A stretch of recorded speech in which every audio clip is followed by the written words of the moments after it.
Hello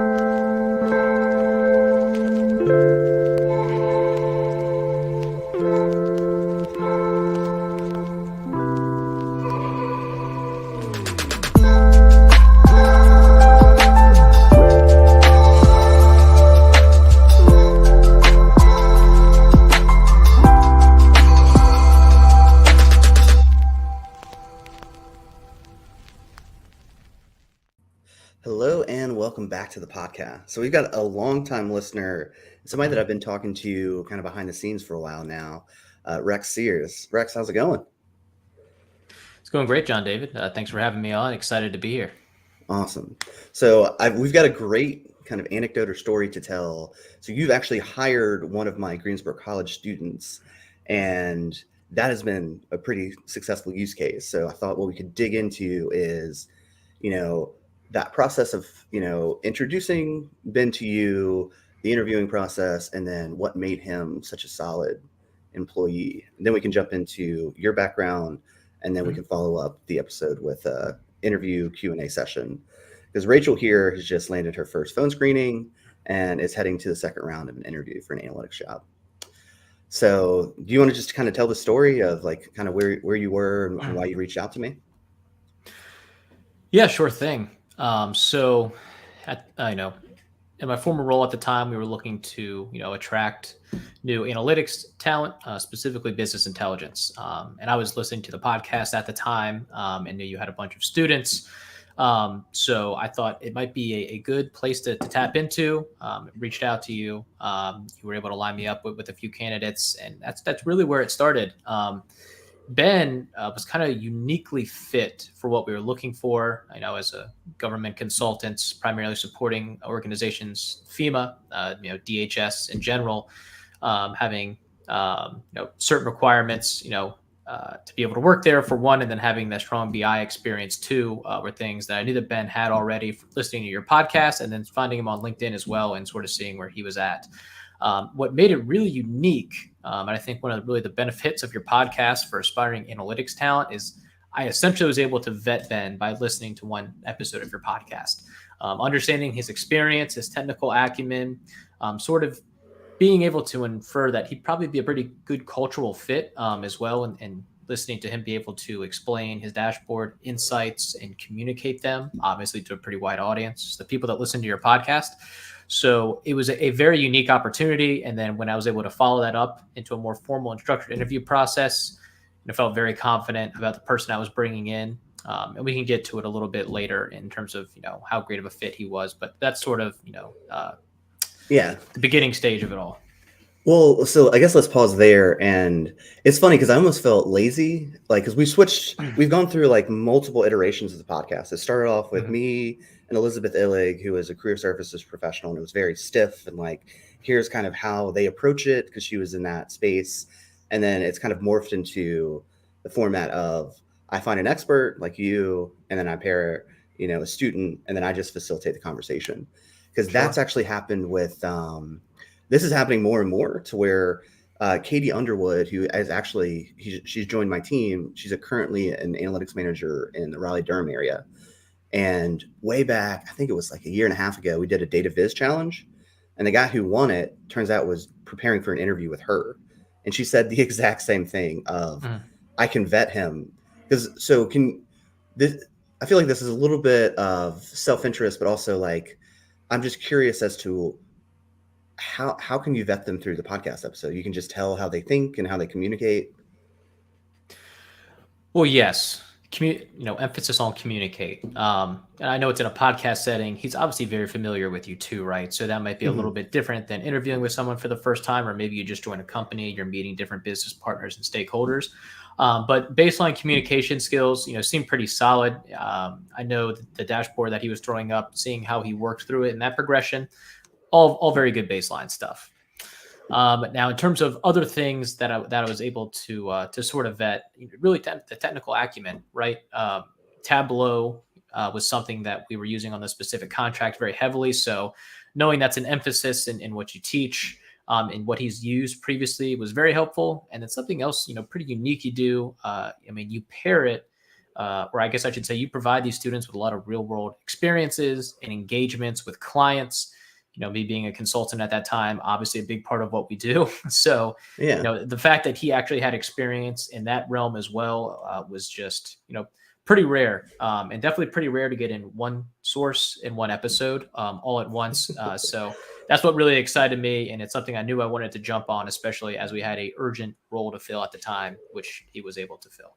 That's so fascinating. It's also really validating just like to hear that from you, the source. Because I think that higher education should focus more on getting the students out of the classroom and into the real world. Because the project that Ben got to work on while he was my undergraduate student, he got to work directly with the president of a company that's doing, I think, 300 million in revenue. Right. Now, I think they used Tableau in that project. So, did him having that background help? Or actually, when I introduced him to you, I think he'd already been working for a year or so. Yeah, and where he had been working was pretty similar to the company that I was at. So sort of the congruency there was obviously great. Again, he was very solid candidate, just from all the different things I could see. It could have been LinkedIn, where he was at now, listening to your podcast, kind of knowing not only the education he had, but having that real world client facing experience. Again, super rare for a recent grad to have that, one, and then two. I had a bit of a pre-existing relationship with you, so I knew he was coming with a good place. So he had a lot of things working in his favor. Now that I'm kind of thinking about it in hindsight. Yeah, that's so interesting because that there's that concept of social proof. Like it's the podcast world is so weird because I'm talking to people who have listened to the podcast for like 100 hours or something, and so there's like a relationship there. And it's so when we're first starting to interview candidates for the apprenticeship, I mean, the people would the conversations were really awkward, and it was like, oh, because they're like nervous to talk to me because I've been a part of their day for like, I don't know. Yeah. John Thompson he came on, I think 3 weeks ago, and he's listened to the podcast an hour to work and from work 5 days a week for 6 months. So it's just like, it's kind of hard for me to wrap my head around that just volume of, I guess, engagement there. But yeah, that's really fascinating. One other thing that you mentioned is the LinkedIn presence. So what do you look for? Like what would be a good LinkedIn presence versus a bad one? Great question. Yeah. So when I talk about looking at Ben at LinkedIn, I literally just searched his name and checked out his profile, and really the most value I got from that was just saying, wow, he's literally in the same exact industry that I'm working in right now. Him transitioning to his current role to the one I'm trying to fill is going to be pretty seamless. Now, good LinkedIn presence versus bad. I don't know. LinkedIn's become a pretty weird place in the past couple of years, in my opinion. When I first created my profile, maybe it was like 4 years ago, 5 years ago, in my opinion, might have been like the peak of LinkedIn when I didn't realize it. And what do I mean by like the peak of LinkedIn? I felt like it was just really valuable to be in the workplace. I feel like reaching out to legitimate recruiters was a lot simpler. There's a lot less scams and a lot less presence of, I don't even know if influencers is the right word to put it, but it's starting to become more like Instagram to me, a little bit in that sense. And just full disclosure, I'm somebody that deleted his Instagram 4 to 5 years ago. So I'm not a big fan of the app. I still think it's one of the greatest decisions I've made in my life. So I might be a little bit tainted in that sense, but that's just kind of where I'm at on it. Oh, it's funny you say that because I mean, we were actually talking about this before we went live. Of our strategy was to kind of turn our students into micro influencers, and I was talking to a hiring manager, and he said it's actually a red flag to him if someone has zero experience but they have over 10,000 followers, because then it's like you're kind of prioritizing the wrong things. Well, I would like imagine, you're not trying to be an employee then, right? At that point, I would imagine, or maybe you're trying to do your own thing. I think that makes a lot of sense too. Ultimately, I'm not a huge social media guy in general, so I might not be the best person to ask because there is value. And sometimes I'm on LinkedIn and I do find something that is incredibly helpful. And maybe I'm a bit of a cynic now. I feel like I'll get on LinkedIn and I'll see something, you see like the first 2 sentences, they put a purposeful like gap, and then you keep going down. It's like, I don't believe the story. I think you literally just made the whole thing up.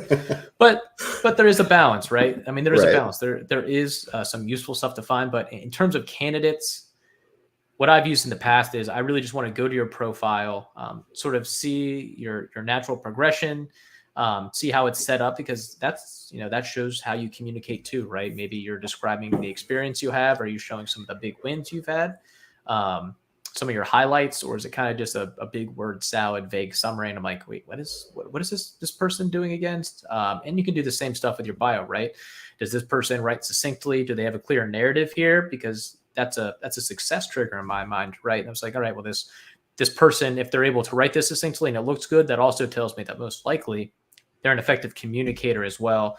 And I think that's just, kind of one of the underappreciated aspects of someone in an analytics field and an analyst role, data engineering and beyond. But we can get into that a little later. Yeah, no, that's really interesting.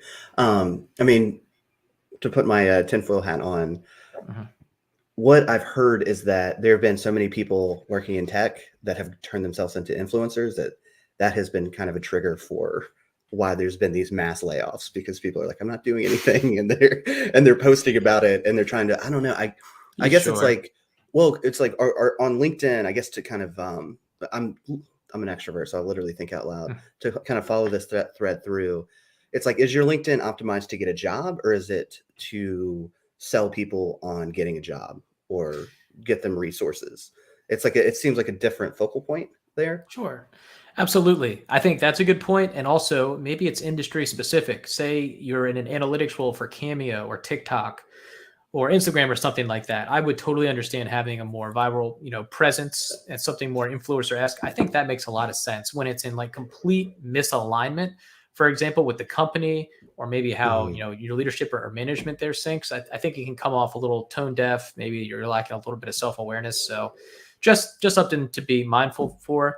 And again, I could be totally wrong on this. Maybe I'm just a dinosaur. I'm turning into a bit of a Luddite, but that's just how I view it. Well, it's funny because I have been feeling this almost repulsion towards social media, because I've somehow it's clicked in my head of like, this is just trying to hack my attention, and the goal of all of these social media platforms is just to hit you with cheap dopamine, and then it distracts you from doing the real work. To where that the hiring manager I talked to said the people who are doing the real important deep work are not posting kind of just shallow things that are engaged for like quick engagement. Like they're actually thinking and building. And I've seen it proved out with my students, where the students would make like a really thoughtful post or show something that like they spent a ton of time on, and it just wouldn't get the same engagement as, here are 3 tips that you can do to break in the analytics space. 1, 2, 3. And it's like people, for whatever reason, love that on LinkedIn. And it just seems like, I don't know, they're just spinning their tires. It doesn't seem like there's no there. They're not actually progressing. They're just posing as someone who is doing the work. It's really strange. Also, too, the people, like I started making some like more thoughtful posts that kind of go against the LinkedIn narrative, and man, did they come after me. And I was like, I got to pull out of this, because I mean, people that I knew were coming at and like outraged that I would say something that disagreed with them. And it's like, this is weird. The whole state of LinkedIn is, it's almost like it's lagging 10 years behind. It's where, influencers on Facebook used to be 10 years ago or something.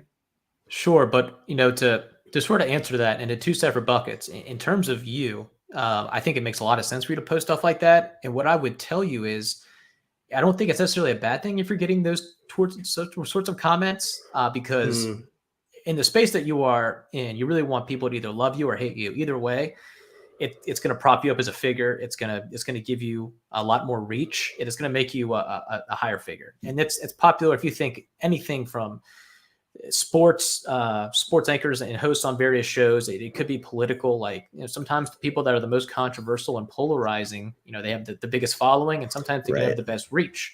And ultimately it's up to you. You're doing your own thing. You can progress how you would. I would say I wouldn't get, it's easier for me to say because nobody's commenting, because I never post. I don't use LinkedIn. I would say that I wouldn't view that necessarily as a bad thing. Now, in terms of if you are a candidate, if you're looking to get into the analytics field, or if you're looking to transition in that, in terms of, posting on LinkedIn, that would be priority number, like maybe 10 on other things, in my opinion, that you should probably be doing first.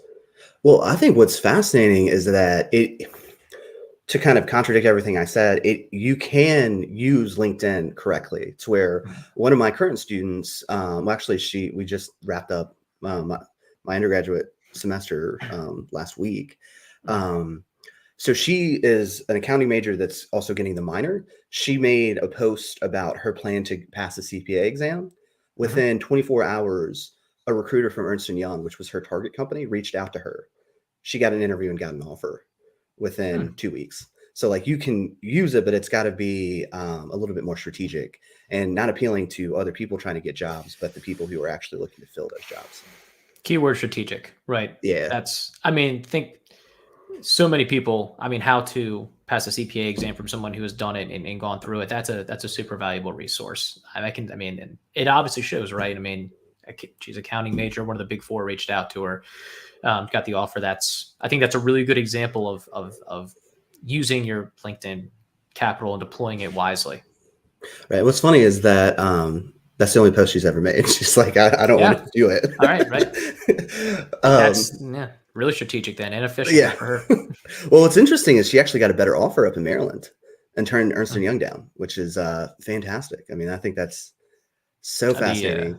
the supply of candidates they have. I mean, it's just all right. Cool. On to the next one. I would Well, what I imagine at think, least. well, what's curious about that is that the offer she secured was $5,000 higher than what she was going to get at Ernst and Young, Mhm. and they probably work you 60 to 80 hours a week. So it's like that salary you have, Yeah. cut it in half because of how it's just like they just grind you to death in those kinds of roles.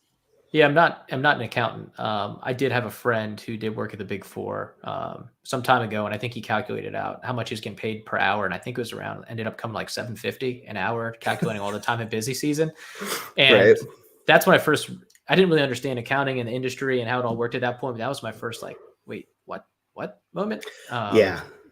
It was so yeah. Shout out to all the accountants out there doing God's work. Well, the theory is you want to get that name brand. It's almost like working at Google. It's like once you get that, you've done the work, then you can go and leverage uh, that name brand to get other jobs. Yeah, sure. Um, but I wanted to circle back around to something that I teach like one-on-one in the coaching is developing a professional narrative. So how do you look for that, or what do you look for with candidates? Like, because that's one thing Mm. you said about Ben is he had a very cohesive narrative. Can you unpack that a little bit for me? Sure. Now I will say I didn't really go in the final interviews with Ben. And when I say he had a cohesive narrative, it's a little bit different than like when I'm interviewing somebody. So in terms of Ben, there's a cohesive narrative around one, the technical was there, right? I know he had a portfolio. I heard him effectively, communicate that on your podcast. Check one. Two was that communication piece and listening to him explain the dashboard, the insights he found. And again, even though it was to someone he knew like you, I knew the baseline was there as well. Three, the industry he was already in and seeing how much of a seamless fit that would be. That's a very, outside looking in good narrative to have. Now, in terms of being a candidate, and what I mean by narrative, a lot of people, and I would imagine it's be a good question for me to ask Rachel is, I'll ask you, John David, what do you think the purpose of an interview is? It's kind of like a first date for a job, right? I think I just, Oh, did you lose me? I said it's kind of like a first date for a job. It's like you're mutually I trying to think I feel just each other lost you on out. the audio for a second. Hold on. Uh-oh, can you hear me? All right, I'll pull Rachel in. And Rachel, what do you think the answer to that question is? What's the purpose of an interview? Well, yeah, you're like you said, you're feeling each other out. It's an opportunity for an interviewer to kind of assess a candidate and get that first impression, and then for the candidate to kind of get a feel for the company as well. Right. Okay. So while he's trying to figure out the audio issue, so you've got a big update. So you've just gone through the first month of the apprenticeship and you landed your first phone screening yesterday. Yes, How did that go? it went very well. It was a great opportunity for me to find out more about Fresh Market as a company, the company culture, and for me to just get a feel for their hiring process, kind of what their expectations were from me. And that was very beneficial. Yeah. Well, also too, I mean, congratulations. This is your first round interview for an analytics job. That's a huge deal. Rex, can you hear us? Yep, I'm back. I'm sorry. Okay. As soon as I asked you that question, it just went completely blank for a little bit. Oh, okay. So what my answer was, it's almost like a first date. Like you're mutually trying to feel each other out to where if it's a good fit for both parties involved. What's your take on it? Sure. So I think if you'd ask a lot of people or for first-time candidates, they would say, well, it's, to answer questions, right? Answer questions, maybe to find things out. And what I would contest is it's, you're there to communicate your key messages that form a narrative about who you are. So, what do I mean by that? We'll typically take one of the most common interview questions you're going to get. Tell me about yourself. It's a lot of times you're going to get a chronological answer of, well, I went to school here, and then my first job was here where I learned this, and then I took a break, and you are going to sound like every single other candidate that's ever answered that question. Whereas if you want to communicate your key messages, say you have 3, for example, that would be, all right, Rex, tell me about yourself. Say, well, John David, when you take a look at my previous experiences and interests, you'll notice that 3 things really stand out. Now, the first of which is analysis. Use a wide variety of different tools and technologies to deliver some creative solutions across different industries. And that ranges from everything from Excel to VBA to Oracle SQL Developer, Microsoft Power Apps, some UiPath, and then traditional business intelligence tools with Tableau and Power BI. The second would be alignment, specifically between organizational strategy and analytics. And that is really to say, to make sure that the insights and analysis you perform is in alignment with your company's organizational strategy so that the insights aren't endless and lead to nowhere. And then finally would be effective communication. And that's explaining highly technical concepts to non-technical audiences, which I think is a really big part of the job and what makes a successful analyst. In addition to effectively communicating ideas that you have, being able to tell a good story about the data to secure buy-in. And I'm really excited to bring these skills to a bigger stage at a bigger company. And that's why I'm here today. So that's an example of answering that question better. You're going to stand out because you're not going chronological. You're talking about your 3 key messages, and then they form a narrative throughout your interview. And no matter what you're going to ask me in the interview, I'm going to find a way to tie it back to one of those key messages so that by the time you leave that interview, there's no doubt about what type of candidate you are, what you stand for, and what you're trying to portray and represent. Interesting. Okay. So I'm learning here, or I guess we could have like a friendly debate. Because Rachel, we had a coaching call before your call. How did I address coaching you on the opener question? Tell me about yourself. Oh yeah, it was about, showing different situations, the tasks you had, how you solved problems, how you added value. Well, so Rex, what I do typically is tell me about yourself. It's past, present, future, and you use that as a framework to include kind of those key talking points of, Rachel's got a background in finance. She wants to work with XYZ tools. She wants to have a company where she can have access to continuing education and mentorship.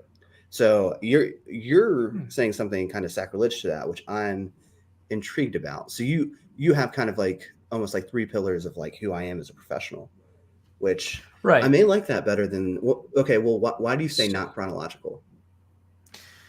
Because if I wanted something chronological, I would look at your resume or LinkedIn. I already know that if I'm a legitimate hiring manager, I already know those things. I know where you went to college. I know where your first job was at, where you were second. And if you do a good job of constructing your resume, I know what your big wins are. I know the tools and technologies you used are typically at the top of your resume. They're all broken down nicely for me. So I'm really looking for something that might be throughout the resume. And again, I do think a good resume has a narrative, and those 3 key messages I said are going to be displayed through there. But here you're really going to want to look to try to speak outside the lines and outside of your resume, and obviously being able to drill into it at any point. Like, you have a good framework there. I do like the past, present, and future. If I were to have pushback on that, I would say, the past might be great, but I'm interested in how it relates to this job in the now. So I'd be focusing more on the present and future.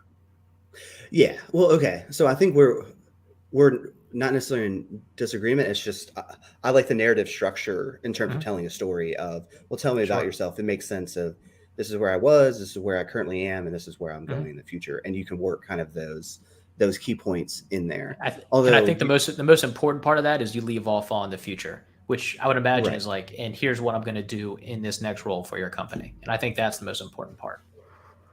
That's fantastic. Yeah, it's interesting because you're very, very polished. So where these, at what point in your career did you develop that kind of approach or that? Because you've been in the space for a while now, right? Yeah, well, I learned that because I'm a non-traditional background. So I was history undergrad and grad school, and I finished all that debt free. And I know I thought about maybe getting a PhD or pre-law aspirations, and I guess you could say that's the first analysis I conducted. I was like, okay, I'm debt free. Let's see how much I'll be taking on if I choose to do this.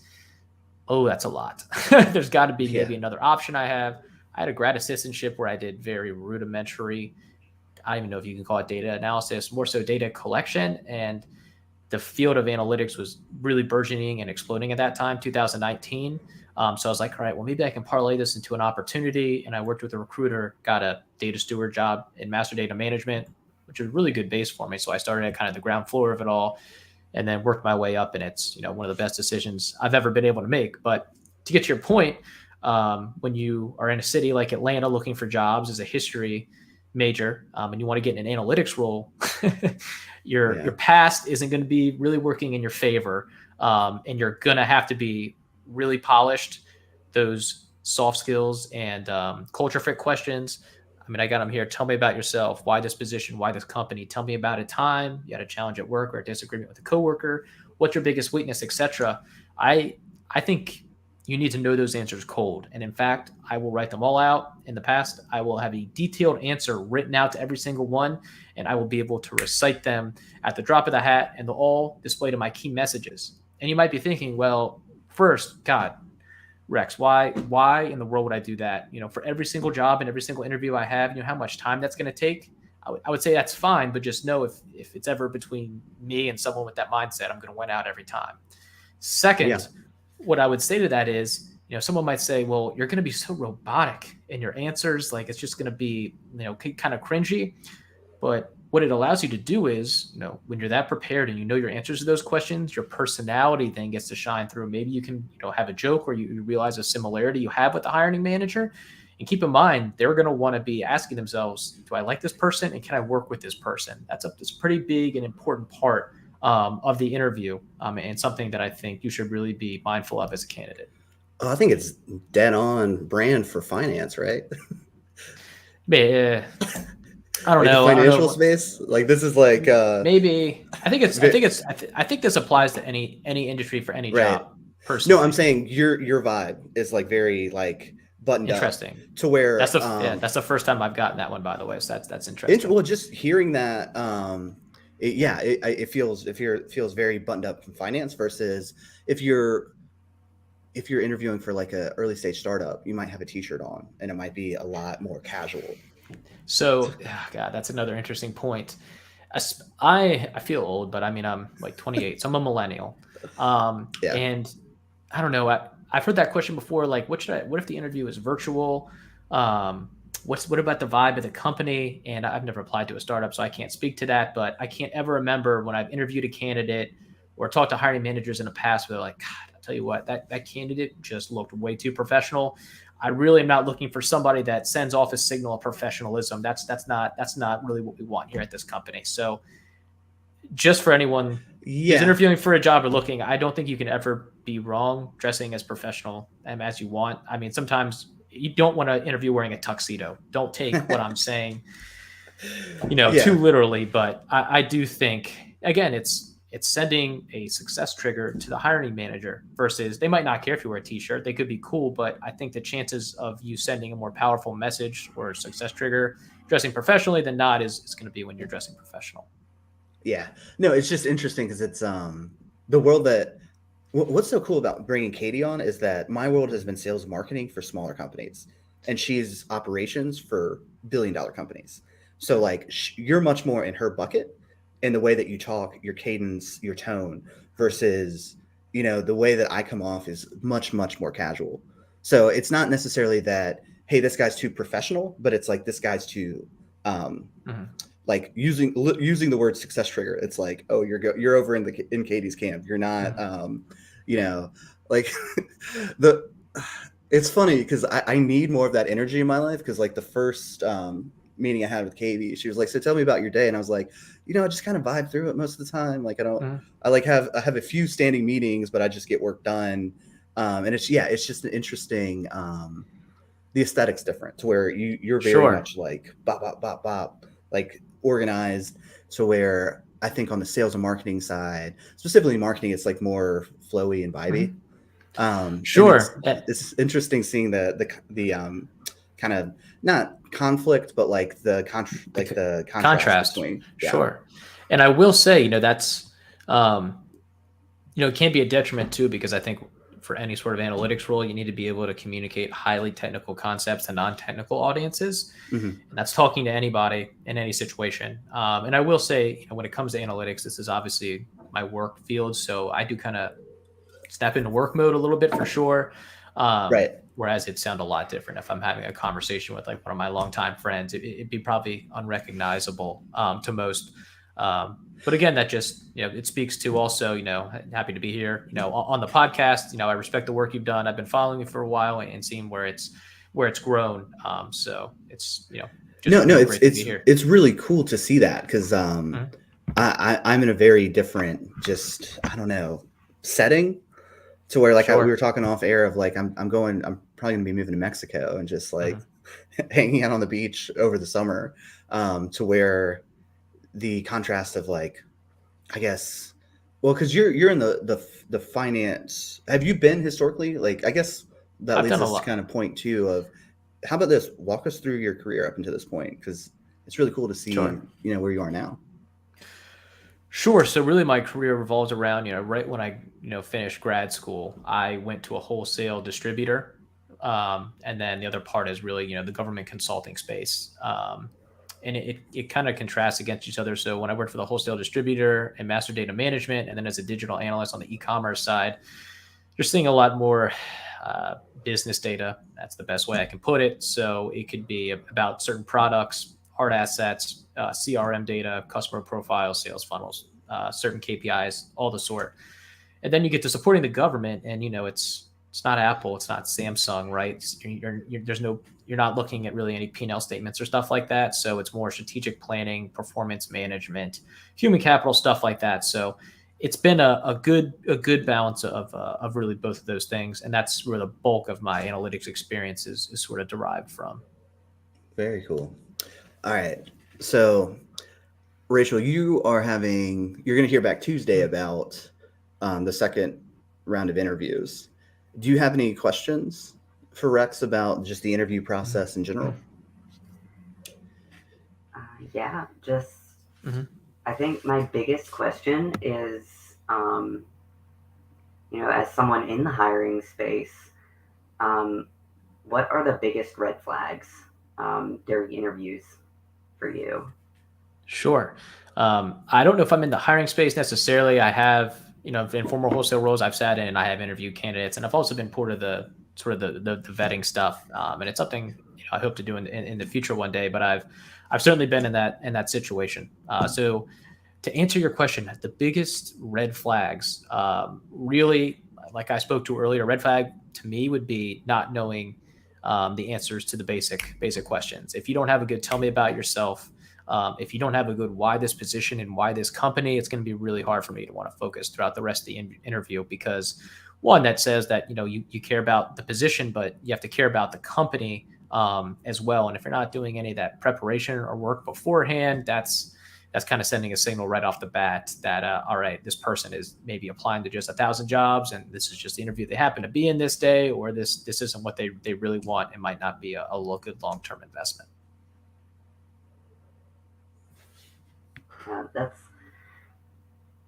That's really interesting, especially about the company research, because that's been a big thing for me, and that's a big part of, I feel like, why the initial interview was so successful.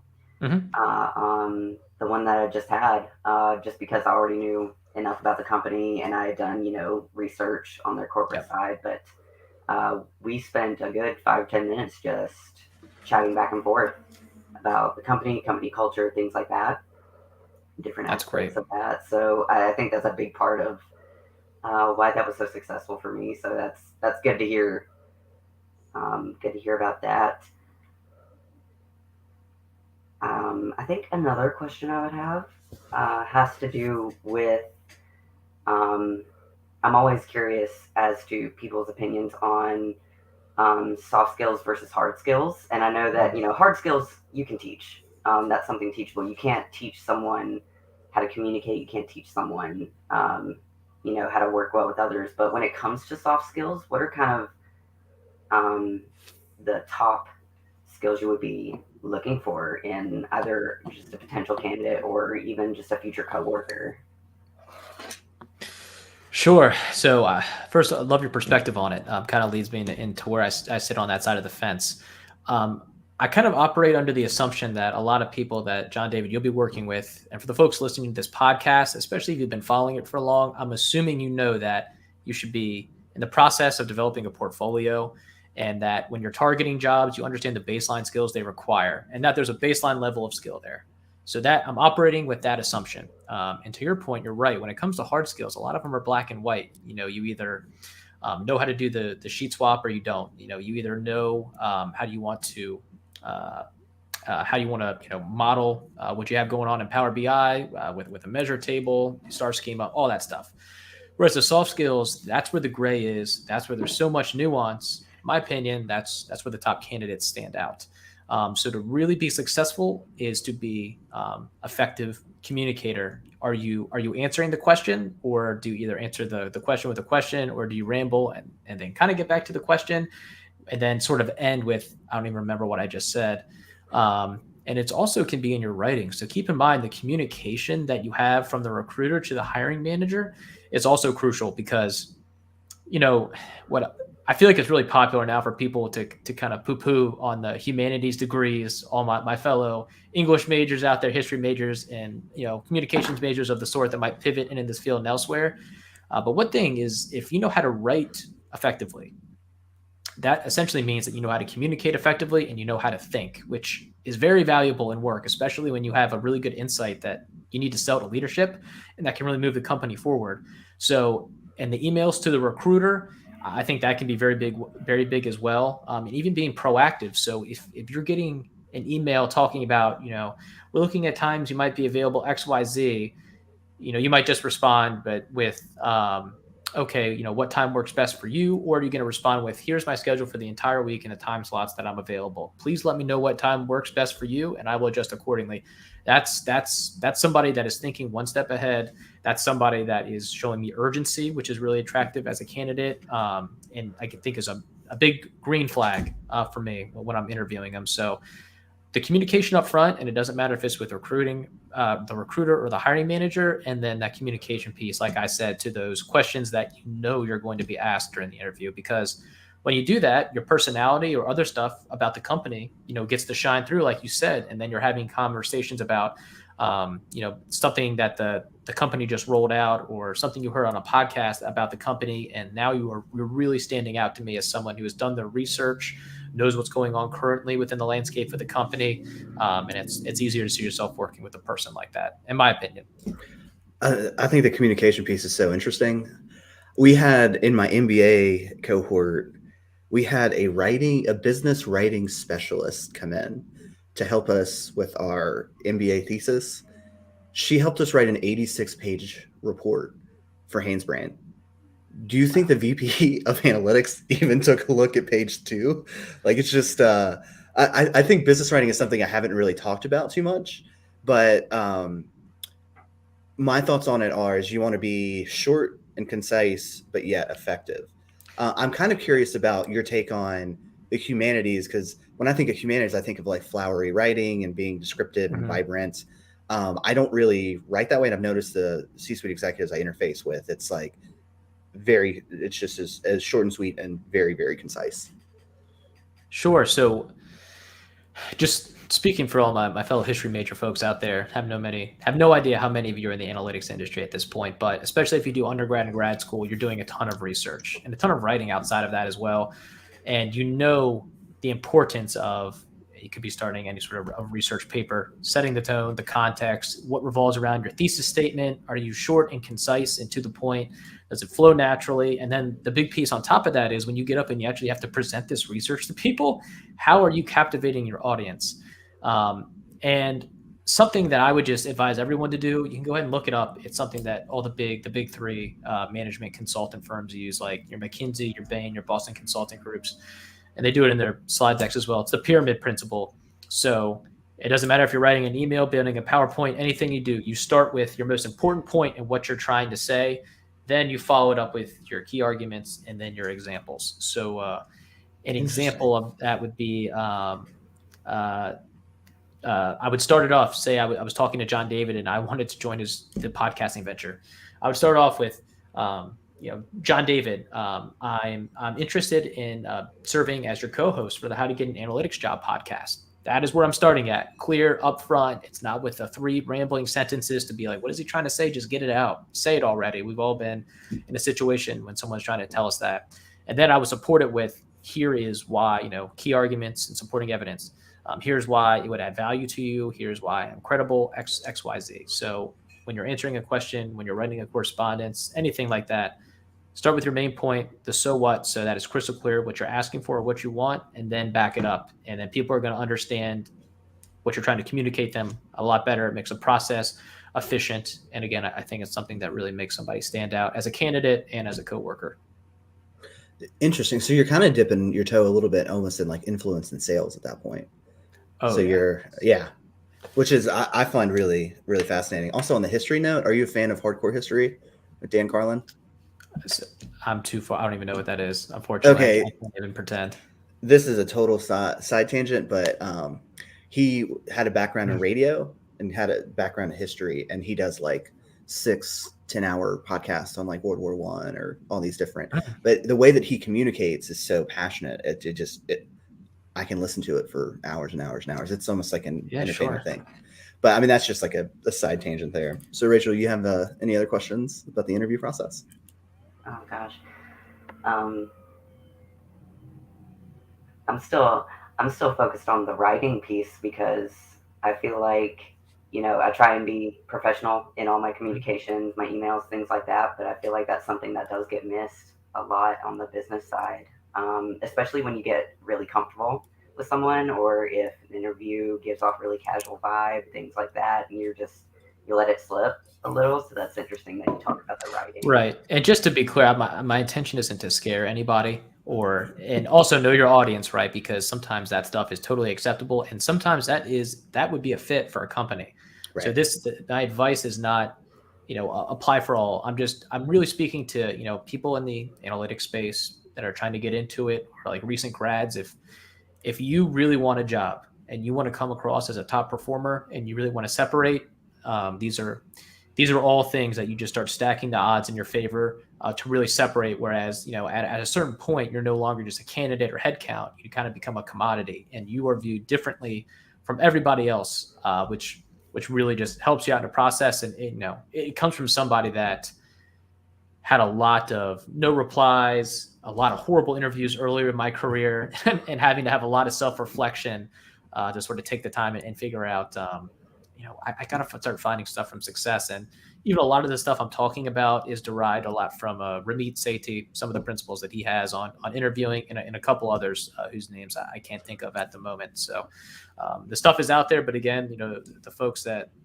are really looking to stack everything in their favor and want to be a top performer in the interview process and at work, it's all out there at your disposal. I was just listening to Ramit earlier today. I think he just booked a Netflix deal. Yeah, it's coming out soon. So that's huge. Yeah, crazy. Okay, so one of the things that you mentioned was that Ben was a really effective. Would he be entry or mid to senior level at this point? I guess he was a year and a half in. Was that an associate role? I believe so. Not entirely sure on that front, but in terms of cultural fit, which that's one of the toughest things to decipher. And hiring is hard enough as it is anyway. Oh, yeah. He fit in seamlessly with the team that we had there. It was pretty incredible to use vibes, great vibes throughout the whole team that he was in.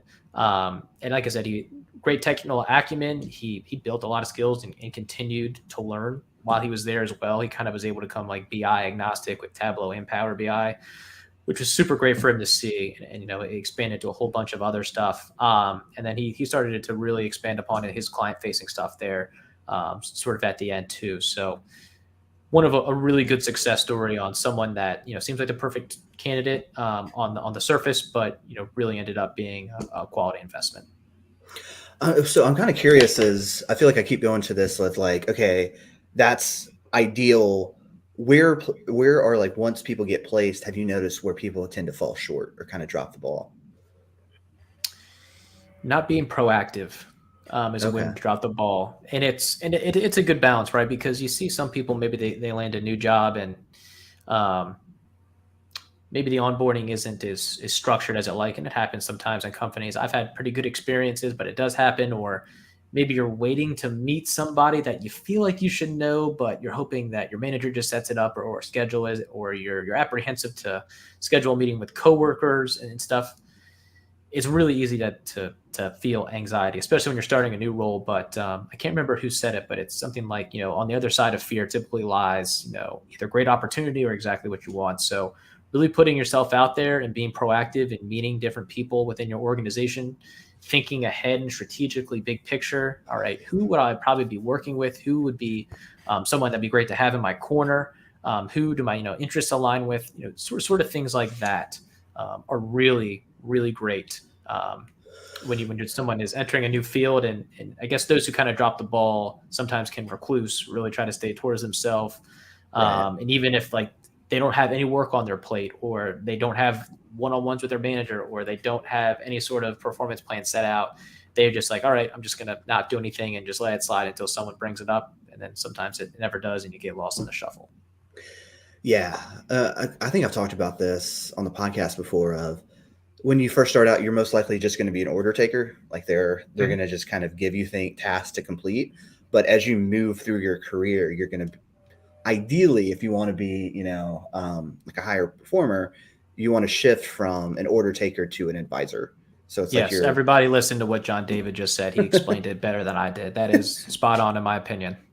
Right, because you don't want to come in, because I will word of caution, and this is something that like I have main character syndrome, so I'm prone to do this, where don't come in too hot, don't come in too proactive, because it's like, you've been here for a month and you have no idea. So don't tell people like what to do or what they should be doing, because then that can kind of come off as arrogant and completely like unself-aware. Yeah, of course you want to be accepted by the group. I don't know if that's a good way to put it, because and you should want to have a vested interest in your coworkers, and you have to realize, especially some that have been maybe at a place way longer than you, they know infinitely more than you, definitely about the industry and the business acumen. It could be the tools and the systems that they're using. And, in my experience, I've always had great coworkers, and they've always been super helpful. But, those are the people that you want to lean on. Those are the people that you're going to work with. And you definitely need to have the self-awareness starting somewhere new that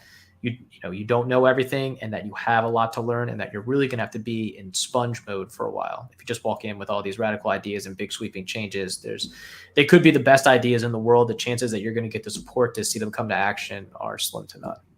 Right. So I'm kind of curious, like when you say be proactive, okay, you listed out set meetings with people, kind of listen. So I guess it's more of like, just go in there and be a sponge and absorb everything you can. So yeah, some of that too, and take some time to reflect on your job and where it exists in the big ecosystem of your company. Why do you think, you can even ask yourself, maybe why is, who am I serving with my role? Where can I have the most value? Or even just whose problems can I help solve? That is a great way to help, create favor with your coworkers and be seen as a trusted advisor, as a go-to source, is just to be a problem solver. But you're never going to be able to be a problem solver if you don't talk to people to figure out what problems are existing without the company, right? It's a whole lot different than coming to someone saying, hey, what are you having a lot of difficulties with? I'd love to be able to help you. That's going to be received pretty well, versus I've never talked to you before and I don't know you, but here is what I'm about to implement. So get ready. It's totally different.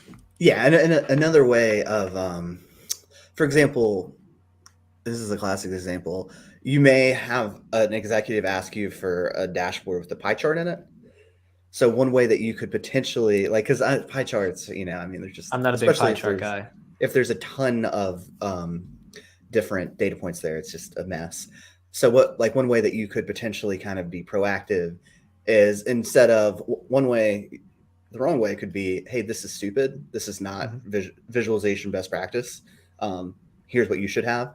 So give them what they want, and then give them an alternative of, hey, you know, I've done this work for a bit. Here's what you asked for. Here's a potential way that, you know, we could make it a little bit better, and then give them the option versus, you know, coming in strong of like kind of telling them what to do.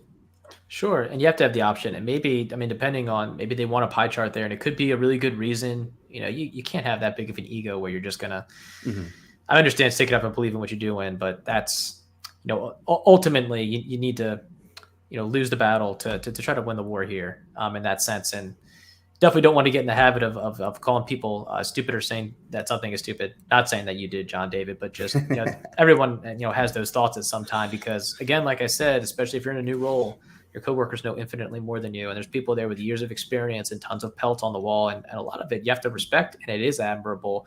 And, you know, you should aspire to, you know, not only be able to work with those people, but probably be like those folks in a lot of ways. And especially if you're a new analytics or like business intelligence presence in an organization, you know, securing buy-in is a big part of your job. And you need to be thoughtful about how you're going to go about that, because you don't want to be turning people off and saying, you know, what their idea is, like, well, actually, no, this is wrong. You shouldn't think of it. This is what we're going to do. You have to be a good listener. You got to be empathetic and take, you know, what they say into consideration, because those end users, that's what's going to drive what you produce ultimately. You know, your vision is going to be attached to it, but they're going to be the ones using it every day. And if they don't like it, they're not going to use it. And then if they can't use it effectively, you're never going to drive the business forward. Gotcha. One other thing that is just coming to mind right now is looping back to hard skills. One of the traps I see students falling into is that they take course after course after course, and they stack up 50 of these LinkedIn badges. And what a phenomenon that we've noticed in the program is that we're placing students who don't have the skills for some of these entry-level jobs. And I think that what we're doing is they're just nailing the interview, and there's really strong cultural fit to where there might be a few gaps. Like, I'm not saying they're completely unqualified, but there might be like, Rachel, I think you said this yesterday when we had a coaching call, or Thursday, where if you're 100% qualified for the job, you probably should apply for something that's a little bit more ambitious. Rex, what is your take on developing hard skills? Did you go and learn the skills on the job, or did you learn everything before you applied? A little bit of both. And here's what I would say. I'll speak to, you know, recent grads or people transitioning into the space. Understand what type of job that you're targeting. And I understand sometimes circumstances are dire and you have to spray and pray 10,000 LinkedIn quick apply jobs because you just need something. So this might not resonate so much with that crowd, but for folks who do want to be strategic, if you want to be a data analyst, look at 20, 30 job descriptions and you keep saying, okay, Excel, macros, SQL, and a business intelligence tool. Let's just say Power BI. Let's just get proficient in those skills. However you see fit. You want to get a certification, great, go for it. But at that point, you've done the work, you've baselined. Then you need to develop those soft skills I've talked about, because that's what in my opinion, is really going to separate you in the interview. And then when you get on the job, that's really going to guide where you need to shift your focus and what skills you need to develop, because the field of analytics is so vast. If you want to be a data analyst job, I don't know what good it would be for you to go out and become a RPA automation expert. Chances are they're not asking an entry-level data analyst to do that, or you need to be an incredible data engineer or be proficient in Python or and C++. Again, for a lot of data analyst roles, they're not asking that. So be strategic about it, understand what the baseline skills are, and then pour it into the soft skills, and then let the work that you do and the tasking that you receive influence what you develop from there. That's how I would approach it, at least. Yeah, and also too, I think that on the point of hard skills, Rachel, you were a little bit intimidated about the hard skills side of things, and then on the phone screening, they actually broke down like what's happening, and how did you feel about it versus what you initially did? Yeah. So kind of like you said earlier, I was falling into the trap of I need to learn as much as I can before I even try and apply. And that's when John David stepped in and is like, no, no, no, no, no. You just build up your resume, start applying now. You can learn hard skills. It's not, don't sit here and take like these, um, like Codecademy and like Udemy courses and all this stuff and try and get all these like little badges. And then, fast forward, um, I'm at the end of my first month of the program. I had this call, and she literally just said, "Yeah, so this is a very Excel heavy role. There's an Excel assessment that they usually do in the later interview rounds. They look at primarily just utilizing functions in Excel, utilizing, like VLOOKUP, XLOOKUP. Um, she's like, they're not as big on macros, but they are big on data modeling and doing charts and just very visual things in Excel. So if you've done some modeling, you should be fine." I'm like, oh, okay.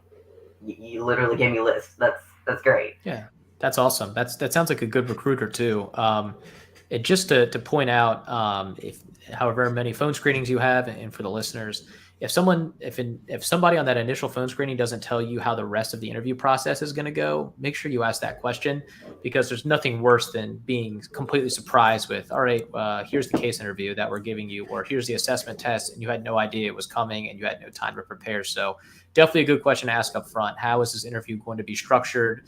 Is there going to be a skills assessment? Is there going to be a personal, who am I speaking to, etc.?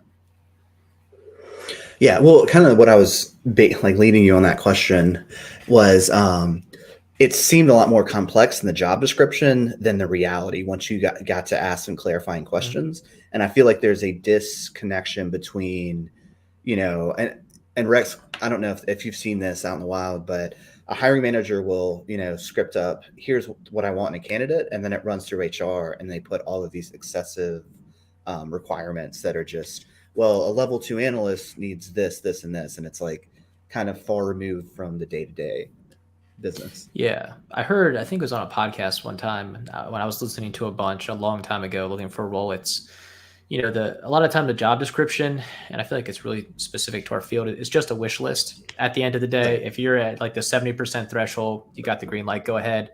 And then in the interview process, you'll know pretty quickly, all right, maybe I'm overqualified, underqualified, etc. All right, we've actually got a question coming in from YouTube. So Noel is saying that it's really disheartening to see, with 1 to 2 days or 1 to 2 week old postings that there are already hundreds of people applying. So I saw this somewhere, I think it was on LinkedIn, where that counter of applications is actually incorrect. That's just the number of people who've seen the posting, not necessarily who have posted for it. And then also, too, you can upgrade to LinkedIn Premium to see how you stack up in the candidate pool. Because the people who are applying might be way underqualified for the job. Sure. So I wouldn't necessarily it's almost like a vanity metric where it's like it doesn't really carry any weight. Noel, I would say go and apply for those jobs anyways. Yeah, that's interesting. And I think that's the first I've ever heard of it, John David. So you feel more qualified to speak on that. What I'd say to Noel is, that is disheartening. And I remember looking for my first analytics role and coming into that a lot. And something I wish I did, and I don't know your situation, maybe you could do is, you don't have to play in the quick apply 200 applicant sandbox. If you want to get strategic, find out the exact type of company with the exact type of role and the exact type of region you want to work to. You might come down to a list of 20 to 25 companies, and then allocate your resources to reaching out to employees at those companies or potentially recruiters. And maybe, and this might shock a lot of the younger listeners out there, meet them in person for a coffee to talk to them about the role, etc. And keep in mind, chances are, if they like you, they'll be more inclined to refer you. And in a lot of times in the situations, they're incentivized to do so because are certain rewards or cash incentives when a company, refers somebody internally. So again, that's a tough game to play with the quick apply 200 applicant game. But if you want to get really strategic about it and find something that you're super interested in, that might be an approach you could take as well, depending on the urgency of your job search. Noel, one other thought that I have as far as the one quick LinkedIn applies. And Rachel, I think I told you this, and this is probably actually what led to this interview, if I'm not mistaken, is take a systems approach to applying the jobs. So like you can, instead of making an effort to like apply to specific jobs, like, well, you can do that. So you can take Rex's advice and take a more strategic, or the other end is pull up LinkedIn quick applies, filter it by posted within the last 24 hours, and then just spend 25 minutes a day, 5 days a week, and then just make that part of your daily habit so that you're just cranking those out. They take 30 seconds to do, and you're starting to get some of that scale. It's funny because Rex, this is actually the thing that got the most heat on LinkedIn, is that they were like, well, if you've applied for 1,000 jobs, you haven't gotten a job. You're literally not doing the thing that you want to do professionally. Analyze the data, spend more time. It's like, I think it's okay to just kind of throw out a wide net that way, and then also kind of take a dual approach, and then also strategically reach out and network. Yeah, I mean the point is, there's optionality there. You can go strategic and zoom in, or you can go big picture. So really, I mean, you can approach it any way you want. So I guess, John David, we saved the unemployment crisis right there with just 2 approaches. I've tried Covered it both. all. I've tried both, and actually, like John David said, it was the just the applying on LinkedIn that has actually come through for me, because the more targeted, specific stuff, I haven't even heard back on any of those that I've specifically, searched out myself. But then the LinkedIn stuff, they're a lot more responsive. Yeah, so that's a good point. Yeah, I do have some nuanced take on this. There's like, I think it might have been Ramit Sethi, or maybe it was Naval Ravikant. I don't know. Do you follow him at all? I've seen some stuff on Naval. I think they're different kinds of luck. Hustle luck is where you turn over enough stones, you're going to find something. That's what you're tapping into when you're starting to scale out the amount of jobs that you're sending out. To where with the strategic, it takes much more of a in-time investment to do that work versus let's just see what's out there and then see where I might fit into it. Also, correct. That's a good point. That's a good point, because I could see how it could be discouraging to be strategic. You're pouring all this time, you're targeting specific people, and it ultimately leads to nowhere. And what I think it depends maybe on what career season you're in. So if you're a recent grad versus someone who has a job and it wants to be maybe more strategic about, if I'm going to accept an opportunity, it has to be this, then it might make sense for that person to be more strategic. Whereas a recent grad or someone looking to break into the industry, it might be better to take the approach that John David talked about. Also, you're getting some love from the audience here. So Reese said, very helpful. Coming from London, all the way from London. There we go. Our folks across the pond, great. All right, okay, so Noel had a follow-up question. So what are your opinions on recruiters, including on LinkedIn? Do you think they help or hinder your job search and looking for analytics jobs? Rex, I'll let you go first. You might have or know some reasons. I don't know how they would hinder your chance, because they are one way or another very incentivized to get you hired. And at the very least, if they don't have a role now, it's a great connection to establish, to be able to use them down the line, perhaps for a different role. So I don't view it as wasted time or energy or resources to, at the very least, establish relationships with these folks and reach out to them. And if they reach out to you, I mean, you should definitely make sure you're connected, stay in touch. You never know what might come of it. Yeah, as far as the only way I could think it would hinder you is that there are probably certain recruiting agencies who have weaker networks than others, to where maybe they're placing jobs at 50 to 60,000 versus you go to another firm and they're placing 85 to 95,000. So they have connections to a different industry or different type of company. So you could get a little bit strategic about what recruiting firms do you want to connect with. Like, I think the big one out there is like tech systems. I think they're just kind of like a broad brush, which Rachel, I think you've gotten connected with one of the recruiters who placed Abby, one of our other apprentices. So yeah, I think, Rex, to your point, recruiters, a good recruiter, like a top performing recruiter, is an amazing relationship you can develop. because they're probably going to be in that industry for a while because it is quite lucrative if you're good at it. And they may place you this year, and then 2 years from now they'll place you in the other role. It's funny because I'm actually kind of dipping my toe in that world, and I'm meeting with the CEO of a local recruiting agency here in town about potentially seeing if we could partner in some way. Okay, so we got a question from Paul here. Paul Priest said, I'm a boot camp graduate who got an analytics role after working in a grocery store for 15 years. Wow, congrats. As I say, that's a big pivot right there from, let's see. I do mentoring now and find a lot of students. I just don't do much networking. That's kind of a nice little caveat. Rex, you mentioned networking before. Has that led to any jobs for you? And how do you go about approaching networking? My approach to networking is not very good. I'm either well, you're here right now. I am here.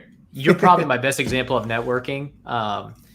I think you could have speak to it much more effectively than I can. I'm thinking about even jobs, interviews, all that stuff I've had in the past. I am making sure I'm nailing that ATS scan on my resume, match up the job description. It's completely going to match up. And then from the moment I hit that initial phone screening, I'm making sure that my T's are crossed and my I's are dotted to keep moving forward in that process. I think there's a lot to be gained to networking, but my approach is very, very passive, not that great at all. Again, not to say that this, reaching out to you wasn't great for me, and it proved to be great for Ben as well. So that's probably tells me that I should maybe do a better job of doing that. But I think you could probably speak more effectively to it. Well, Rex, you don't have to network. You mentioned the word optionality either. It's an option for you.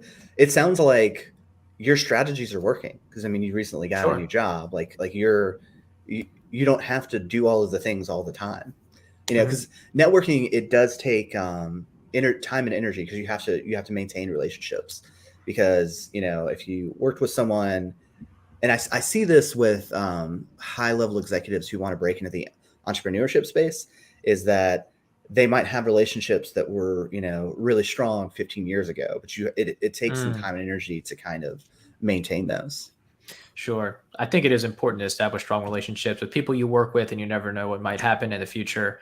To answer your question, I know, I guess I'm kind of telling on myself. Maybe I feel like I should have been maybe in the past better with maintaining those relationships, and even more with the outreach stuff. So that could just be one of my own insecurities coming to light, to be quite frank.